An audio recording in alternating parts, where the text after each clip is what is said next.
സങ്കടമല്ല, ആഗ്രഹിച്ചിട്ട് അത് എത്തിപ്പെടാൻ പറ്റാത്ത വരുന്നു.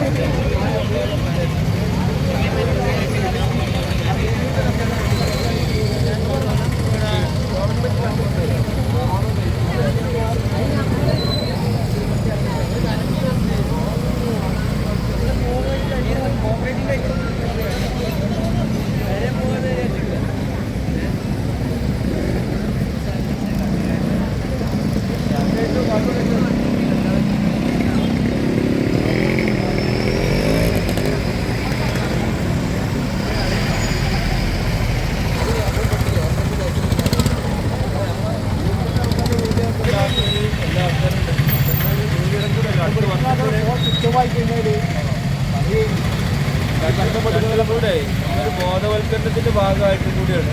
അത് കൂടാതെ തന്നെ നമ്മളിപ്പോ ഇടാത്ത ആൾക്കാർ ചീട്ടുകളിച്ചിടാത്ത. ഇത് നമ്മളെ തിരൂർ താഴെപ്പാലത്താണ്. ഇത് കണ്ട് ആരും പേടിക്കേണ്ടത് ഒരു ബോധവൽക്കരണത്തിന് വേണ്ടിയിട്ട് ചെയ്യുന്ന പരിപാടിയാണ്. ഇത് ഡമ്മിയാണ്, അതുകൊണ്ട് ആരും പേടിക്കേണ്ട കേട്ടോ.